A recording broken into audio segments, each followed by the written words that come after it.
not unusual to be loved by anyone. It's not unusual to have fun with anyone. Are you gonna actually pick up my voice this time? Or are you gonna play?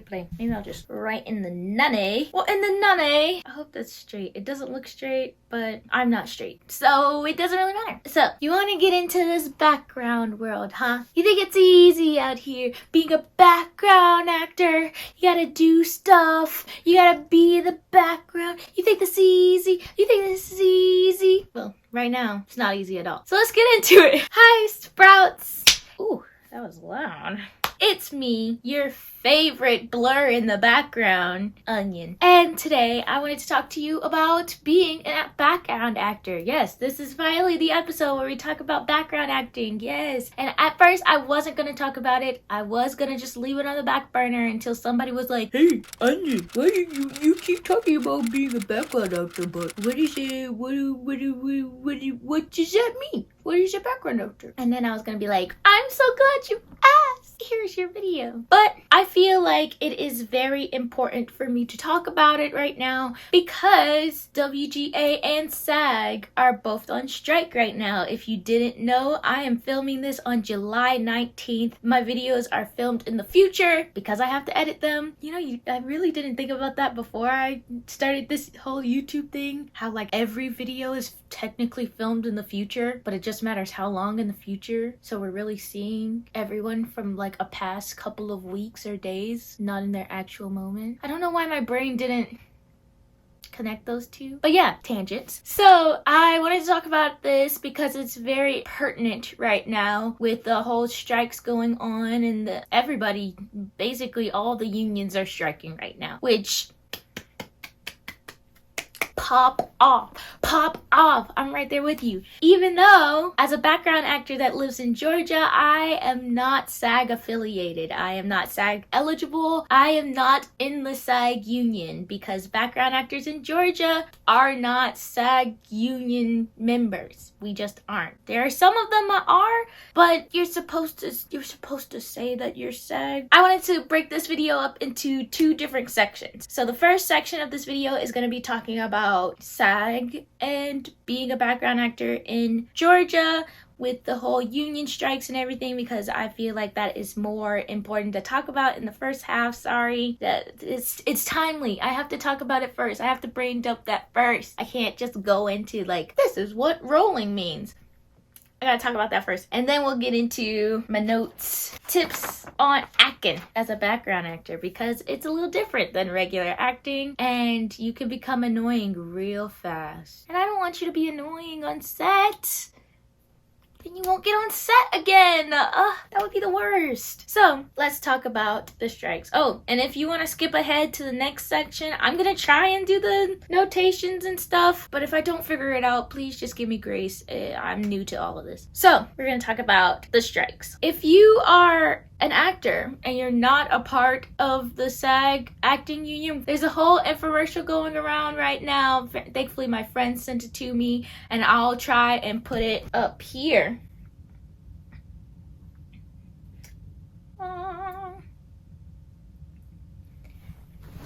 The infomercial is basically saying what work you can't do as an actor and what work you can do as an actor during the strike period. So if you have any questions, big questions about that, please refer to that, because like I said, I am not SAG affiliated. I just keep up with a lot of the things that are going on right now, and I try to keep up on that because I would like to be SAG affiliated one day, because I am a background actor that would like to be an actor at some point. Well, I am an actor, but I would like lines at some point. So with the strike going on, there's a lot of things that we're not allowed to do. There's a lot of things that you are allowed to do during the strike. I would just say to keep yourself safe in most regards. This is a great time to get a lot of your theater work in, learn a lot, go to acting classes all over the place. That's also supporting actors and acting coaches and people that work in this industry that won't be able to make a lot of money right now. I know we are all starving actors. Well, a lot of us, that's why we're striking in the first place, are not making a lot of our ends meet. So if you want to support, go to acting classes, work with an acting coach. even just go to approved auditions and say, like, just say to yourself, even if I don't get this audition, it's gonna be good practice for me in the future. So that's what I've been doing. I've been trying to just practice getting out there, getting my audition in, going to different theaters, getting an audition in, getting my face in front of people while the strike is going on, to be like, hey, I am here. I do exist. If you ever need me, call me. No matter where you are, no matter how far. Don't worry, baby. This is also why I started my YouTube channel back up. Well, there's a lot of reasons, and I can make a whole other video about why I'm making YouTube again. But another big reason was because a lot of the background jobs are just not happening right now. They're not going at all. So I was like, well, that's my income gone, kaput, out the door. So I was like, you know what? I'm not making any money right now. I might as well do something that creatively fulfills me. And this right now is doing the job for me. So thank you guys for being here. Thank you for commenting and subscribing. Thank you for liking the videos. It's really helping me out. I have been enjoying it so far. So make sure that during this strike right now, you're keeping up on your skills. You're still practicing your practice, you know? Like, you're still sharpening the iron, as they say in Christianity. Still about your business. You still getting them coins, you know? Because we don't want to see you hurting. Nobody wants the strike to be something that makes their whole family fall apart. You know, that's not what the strike is about. The strike is actually about the opposite. It's to help people get their rights and help people to be able to financially afford being able to be a part of this career. It's a beautiful, wonderful, creative career that many people are part of, both Writers Guild Association and with the SAG. So writers, take this time, write your faces off. Write the best show you've ever written in your entire life. This is the time now. This is the time to just have fun with your friends, film your videos, write your stuff, see who wants to perform it in your living room. Why not? That'll be fun. See if you can go to an open mic. I did an open mic for my birthday. You can see that video on my Instagram. Funyun Rings on all platforms, you know? And just have fun at an open mic. I'm thinking about starting a band, cause like, why not? You know? It's a time of unlimited possibilities. It's a time of not seeing as a detriment, seeing it as this is a time of creative freedom. No corporation is banging down our doors being like, hey, bom, bom, bom, you have to record this video at this time with this lighting and this many people have to be there and this has to be there and your product margins have to be like this and all that. No, this is the time for you to make stuff for you. Even if it's just a little short story that you give to your grandma so that she does a little tee. That's cute. That's cute. And then someday, after this is all blown over and we win, that short story could become a wonderful novel, a wonderful children's book, a wonderful TV series. Whatever you want it to be, you know? That's what I'm taking this opportunity as. That's my cat interrupting. Marvel, you know, if you interrupt, you have to be in the video. This is Marble. This is Marble. She's crazy. She's got crazy eyes. Ugh. My cat doesn't like to know in or out. She just, this is every video. Take this opportunity to be able to write that series you always wanted to write, produce that show you always wanted to produce. My cat is messing with the tripod. Yep. This is what I mean. My corporate overlords can't tell me that my cat can't be here. So how about that? How about them apples? She's so cute. Okay. I think that's all I wanted to say about that. Editing Anya, if you want to say anything more, but I'm gonna move on. So, in this magical world where we go back to pre-strike, for me, last year was one of the biggest years that I did as a background actor. I made a good amount of money. I won't say a lot of money because, like I said, I am not union. I do not make a lot of money. The usual rate for background actors is about $100 a day. So I did not make a lot of money, just saying. But as a full-time background actor, you get more opportunity than just like a part-time background actor, like with any job. Again, the wiggle is my cat. As a full-time background actor, I did a lot of stand-in work. Stand-in work is awesome, but we're gonna move that on to a different section of the video. We're gonna put a pin in that one. Let's just talk about being a background actor. Your first day on the job, what you're gonna get into, what you're gonna see, what you're gonna do. Me and my friends who have been doing background acting for a little while, we made a couple notes. So if you see me look down right here, these are my notes. So tip number 1, be professional. Be professional. That is the main takeaway. If you take nothing away from this, be a professional. Please, God. Because I've been on a lot of sets and I've seen a lot of unprofessional people. Okay? So that means listening to instructions. That means if a PA comes up to you and tells you that this is the section that we're staying in, you stay in that section. If the second comes up to you and tells you, which that's the second AD, if they come up to you and tell you, hey, go over here and walk in a circle 15 times and then run away, you gonna go over there and you gonna walk in a circle 15 times and you gonna leave. Okay, not like leave, but you're gonna run. You're gonna do what they say. So follow instructions is the main thing that background actors have to do. It is a great job because you can be so blank-minded like that. That is one of my favorite parts about the job. It's basically making friends and not thinking. They're not paying me to think. That's my whole thing with this job. They ain't paying you to think that hard. People be thinking too hard. But be professional. Be on time. Be on time is included in be professional. We're doing subsets, educated. Be on time. Being on time means being 10 to 15 minutes early. And sometimes they won't be ready for you. That's okay. At least you were still on time, and the PA that's going to check you in is going to be like, that person's reliable. That person's on time. I'm going to call them back. Maybe you can sit down and chat with the PA. That's a good way to get yourself on set multiple days. That's a good way for that PA to chat with the second if they have a moment, because they're very busy people. Very, very busy people. If you have a moment to chat with the second, if they talk to you and just having a conversation, have a conversation. Be chill. If you have an extra, if you see somebody out there and you're like, that person looks cool, go talk to them. I'm sure they would like somebody to talk to, unless they're like reading a book or like watching a movie. If they got earphones in, don't talk to them. That's weird. They don't like that. If you see me on set, say hey, please. I love talking to people on set unless I'm listening to something or reading a book. But if I'm crocheting,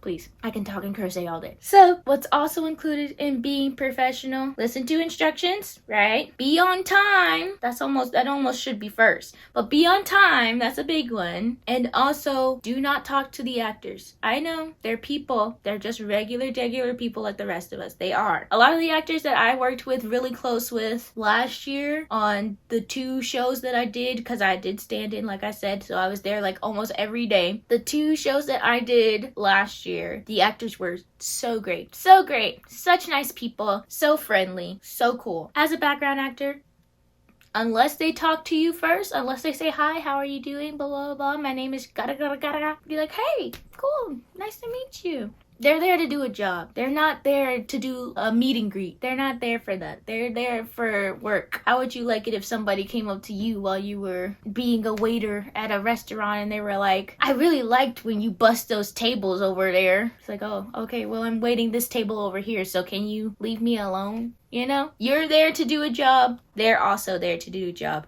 In the capacity, they are your coworkers. So respect them being focused on their job, and they will respect you being focused on your job. They should, at least, if they're nice. Because sometimes you got to do a lot of stuff as a background actor, and it gets to be a little wild, and it can get a little scrambled in your head, and you get a lot of people yelling at you. But you got this. Don't worry. So that's 1. Be professional. 2. Be yourself. That's why they want you there. To be yourself. To be natural. To be just a regular old human. They got the actors to do all the character work and act all crazy. Now, if you go into a set and they're like, act crazy, then you act crazy. They ask for it. But usually, they just want you to act natural. To be like, I'm at a party. Oots, oots, oots, oots. Not like, I'm at a party and now I'm gonna break dance.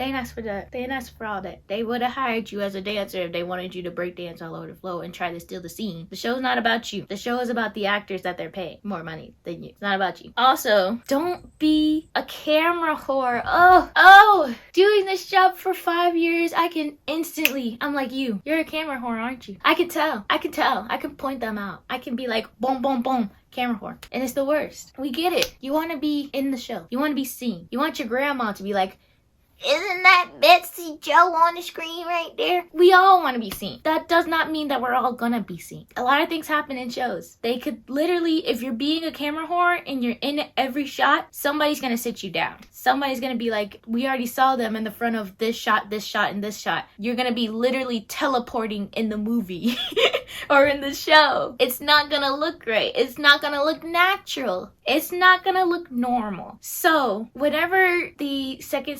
AD gives you the opportunity to be in front of the camera, be like, cool, that's great. But also, if they don't want you to be in front of the camera, if they say, okay, go to the back, be a blur in the back. Be the best blur in the back you ever seen. You still in the show. You still getting paid. And sometimes they'll be like, you were so good. Come up here. Do that right here in front of the camera. Could happen. I've seen it happen before. Also, I have seen it.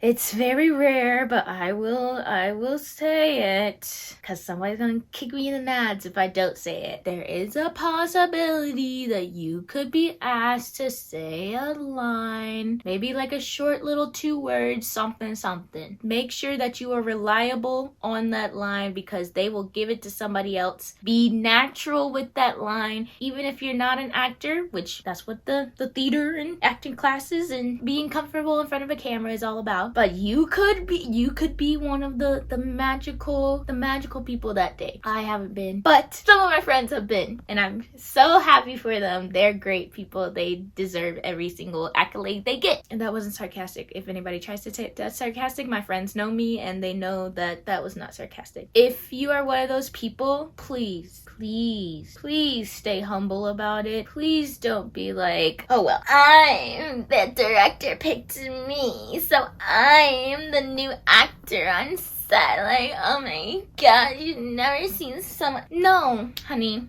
no. That was a lucky shot for you. That was beautiful, wonderful. I'm glad you got it. Stunning. They obviously saw something that they were like, you have the look that I want for the person that says this line. Say it. Blah, blah, blah, blah, blah. That's fantastic. Congratulations. But also, don't rub it in people's faces. What kind of nonsensery is that? I get it, you're excited, but also, your friends should be excited for you too. But also, I'm sure they don't want to be like, okay, we've heard it 15 times. We were also there. So, yeah, we were there. We know. You got it.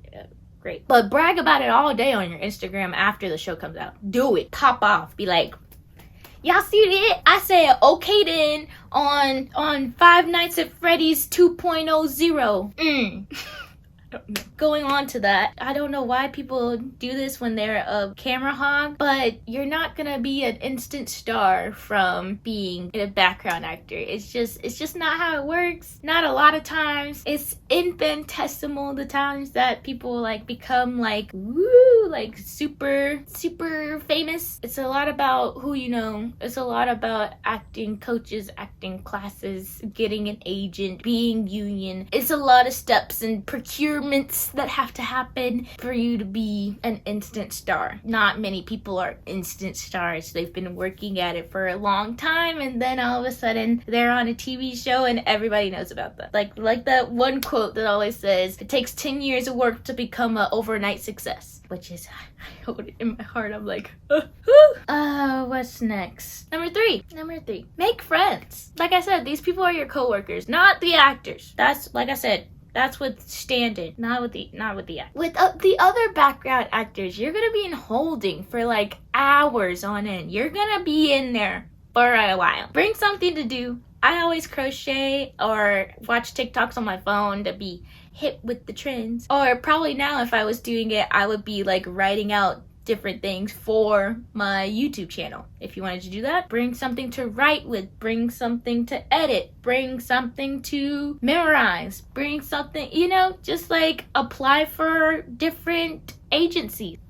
You're gonna need to get something to do. I say at least bring 2 things to do, because you can bring something electronic like your phone or a laptop. I wouldn't bring a laptop because some people be crazy out here. Unless it's a laptop you don't care about, sure, but things can get stolen. So I've seen a lot of people bring their tablets and stuff and do work while they're on set. Bring something electronic, bring something non-electronic, bring something like a journal, diary. That sounds great. Diary out your mental health or whatever. I always bring like a journal and my crochet and my phone, because my laptop is my only laptop and it's really old. My crochet, I could just crochet, talk to people. Once I get tired of crocheting, I'll go on my phone and scroll, and if I get tired of that, then I can write in my journal or read in a book. That's always my philosophy of doing that. But also, I have been in holding for 10 hours. Not joking. I've done it. I have spent the whole day that we were filming in holding. It happens. It's not rare. Sometimes they will send you home, which is like, because you get paid for the whole day anyways. But bring something to do, because it gets boring. It gets so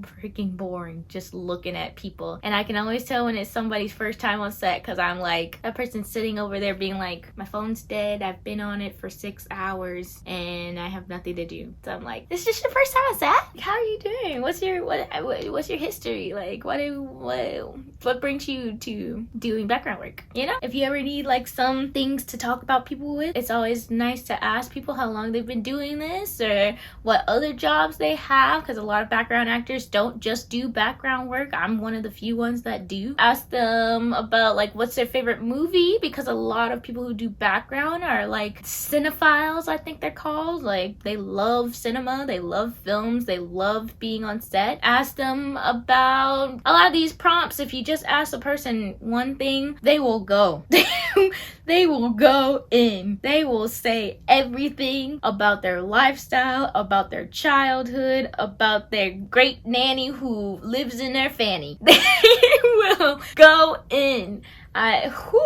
There's a lot of people are talkative. So there's just some alley-oops to give you if you need some examples on how to approach people. That's how I met a lot of my friends that I have now on set. I'm like, oh, like, I like your hair. Like, what's your name? Oh, your shoes are cute. Did costuming give you those, or are those your own shoes? Do you know anything about this show? I've never worked on set before. Do you remember that PA's name?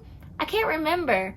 Oh, also, what's your name? Nice to meet you. I'm Anastasia. Works. The easiest things will work, you know, and it'll get the ball rolling. And that's all you need, really. All right. So, my number 4 was always have something to do.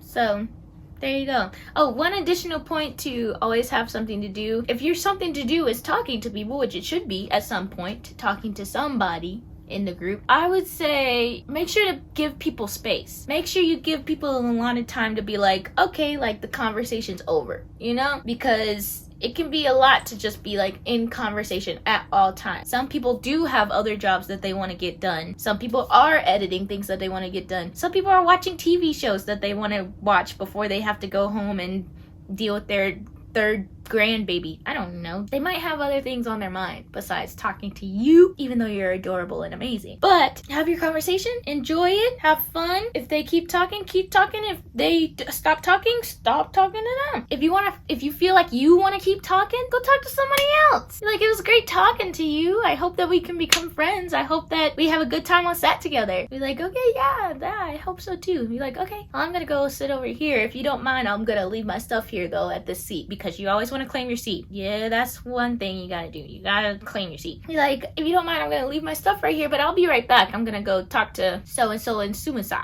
Easy conversations. I just wanted to go through quickly what it's like on a day of being in background. What you should do really at the morning time is their most happening time of the day when you first get there, and it all starts with the prep. It all starts with when you get the notice of being on a background set. They'll say that either you're first avail or that you're booked on set, and they'll say you're booked as first avail on blah da da da. The time on the day blah da da da. You'll get the call time the day before you have to go on set, and when you get that call time, you want to make sure you set an alarm. I always try to set an alarm, and I check how far it is from my house. A lot of things are about an hour away from me because a lot of things are up north in the Atlanta area or north of Atlanta. So if it's an hour away from me, then I try and put my alarm for an hour and a half in front of the call time just to make sure I have wiggle room, because Atlanta traffic is crazy.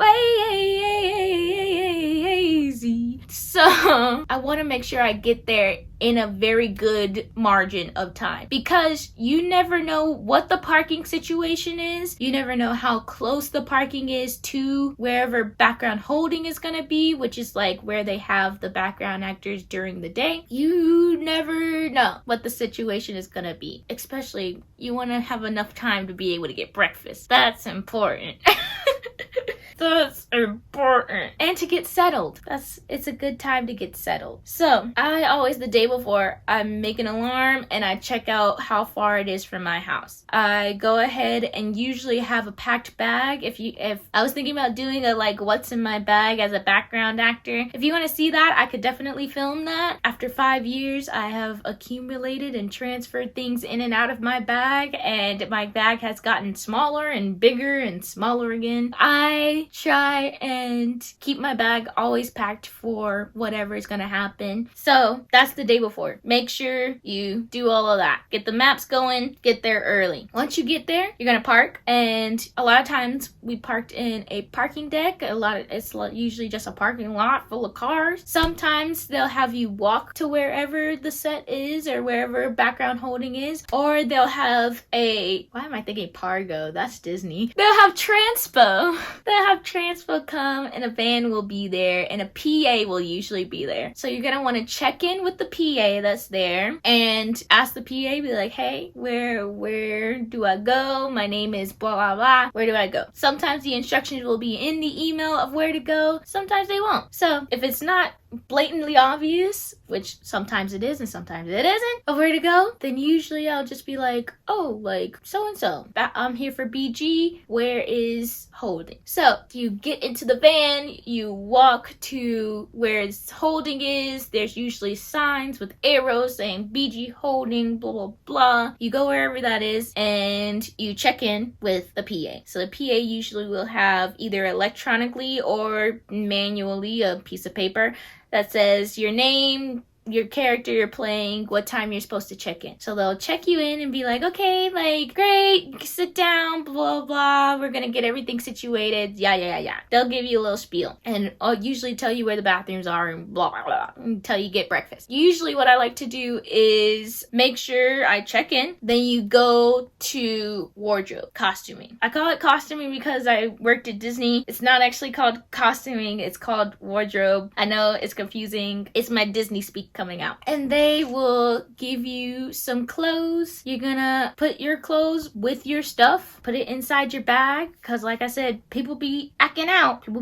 Put your stuff in your bag, change your clothes wherever the tents tell you to change your clothes. Usually they'll have like male and female tents, so whichever one you feel comfortable in, go in that one. Come back out. I always like to go back and check with the wardrobe person and be like, hey, like, is this what you're looking for? Is this good? Because sometimes they'll be like, I don't really like those pants. Let's go look back and change you. So I always like to go ahead and go up to them preemptively before they're like looking around, and then all of a sudden they're like, you with the weird pants, come back, let me do this. Trying to make people's jobs easier for them. If they tell you to just sit down, just go sit down. After wardrobe, you're gonna go to hair and makeup. Usually a lot of times if you go to hair and makeup first, they will ask you, is this the wardrobe that you have on for the day for filming? That's what they mean by on the day when we film. Then if you say no, then they're like, oh, well then I can't work with you. I can't work on you yet because I don't know what you giving me. So make sure you go to wardrobe first unless they tell you otherwise, and then go to hair and makeup and they'll fix you up. Usually a lot of times they are like, oh, do you have any makeup on? And I'll be like, no. And then sometimes they'll be like, okay. And then sometimes they'll be like, let's put a little something on you. Go in the makeup chair, dab. Great. What else?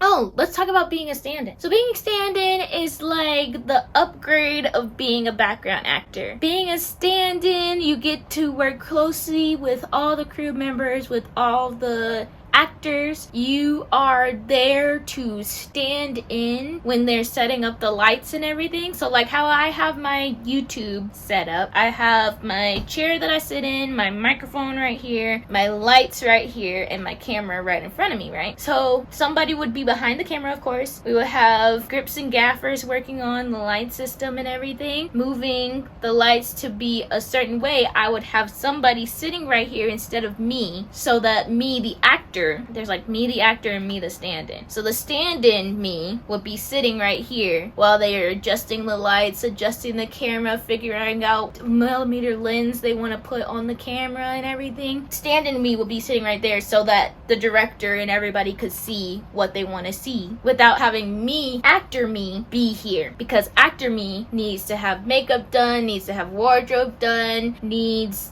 whatever they do. I ain't never been on that side, so whatever they do over there. So the being professional part is going to be the biggest part for you. It's going to be the most important part for you, and being on time is going to be the most important part for you too. So they want reliable stand-ins. I've gotten so many stand-in gigs because I have proved myself reliable whenever somebody is on set and they need somebody to stand in. I've proved myself that I will follow instructions, do what needs to be done, and be quiet while doing it, or have a smile on while doing it, or giving my all while trying to act out whatever the actor was doing, you know? Trying to memorize, writing in my sides, which is like basically the script of the day. Sometimes you can write in them. Bring a pencil along, that's important. Bring a pencil, and then sometimes you can write in the sides like Jessica Simpson walks around the bend 3 times and sits down at 11 o'clock. So then you can be able to replicate that on each line that it's on. So it helps you to be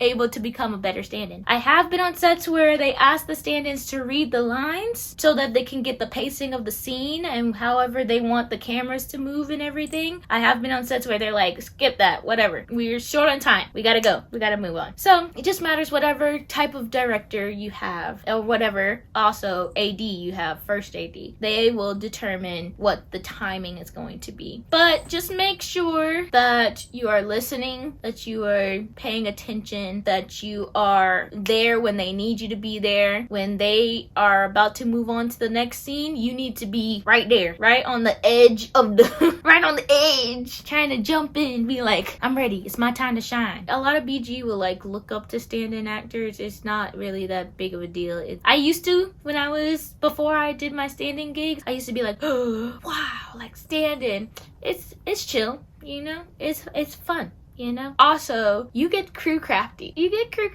So go ahead, babe. Go ahead and tear up that crew crafty. You deserved it. So you're able to eat the snacks that the crew eats. I also wanted to talk about that. There's a difference between crafty and catering. Crafty is the snacks. Catering is the meals. 2 different things. Just wanted to say that. I think this video has gone on long enough. Oh yeah, I've been talking for 45 minutes. So if you guys want me to talk about different terms of being on set, if you want me to talk about anything else, talking about being a background actor, if you want me to answer questions, please comment them down below. Maybe I'll do like a review of like all the shows that I've been in and show you little like pictures on screen of like different shows or movies I've been in over the years. If I have a list, which I really don't. There's too much stuff I've done. You can follow me on Funny Rings. You can follow me on TikTok, on Instagram. Subscribe to this YouTube channel. Comment down below if you like me or hate me. That's fine. Thanks so much for watching, you guys. I really appreciate the support. I hope you guys have a blessed one. If you don't want to have a blessed one, have a lit one. You deserve it. And support your local union strike. Woo! Support your workers. They're amazing people. They're honestly just like you. I'm gonna go, but I'll see you guys on the flip side.